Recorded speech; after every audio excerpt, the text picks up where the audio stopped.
Bonjour, le web serveur peut aussi servir en mode utilisateur pour commander la centrale.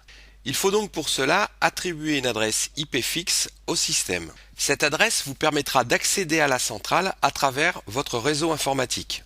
Entrez cette adresse dans votre navigateur pour avoir accès au système. Puis validez cette adresse. Vous êtes sur la page d'accueil de votre centrale. Pour accéder au système, il faut vous identifier. Ceci s'effectue à l'aide du nom utilisateur maître, par défaut utile, U majuscule TIL, point espace 001, puis à l'aide du code associé 1234. Vous êtes au cœur du système sur la page d'accueil. En haut sur votre droite, les derniers événements enregistrés par la centrale. Puis, la configuration de celle-ci avec quelques éléments techniques, la possibilité de mettre votre centrale à l'heure à partir de votre ordinateur, puis la configuration de celle-ci, éventuellement sa consommation en courant et les tensions de fonctionnement. Sur la gauche, vous pouvez voir les menus disponibles pour l'utilisateur. Le plus utilisé sera le menu virtuel qui reproduit exactement le clavier réel. Entrée du code pour la mise en service, lancement de la temporisation et mise en service exactement comme sur le clavier réel, signalisation de la mise en service à l'aide du voyant A.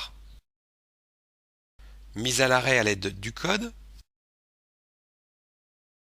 mise en service partielle B rapide à l'aide de la touche dédiée,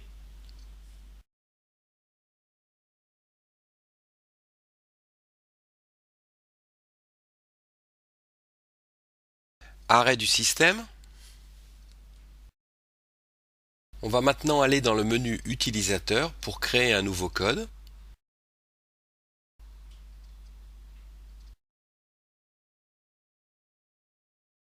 On va appeler cet utilisateur Alain. Chaque utilisateur peut être nommé.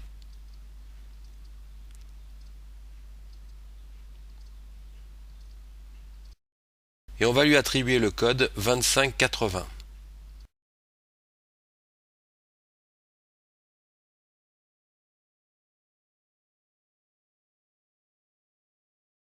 Voilà, un nouvel utilisateur est créé.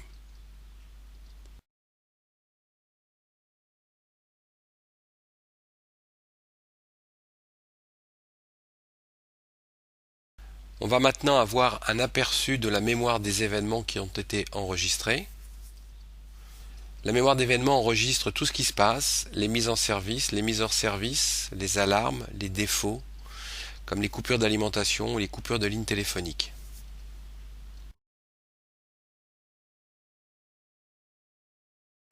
Le clavier virtuel, comme le clavier réel, nous permet d'accéder au menu utilisateur. Isolation des zones, utilisateur, historique, test, système et infosystème.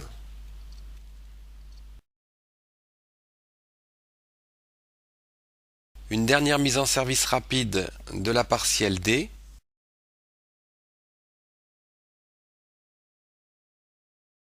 Voilà, nous arrivons à la fin de cette démonstration. Pensez toujours à sortir proprement de votre navigateur. Merci de votre attention et à très bientôt.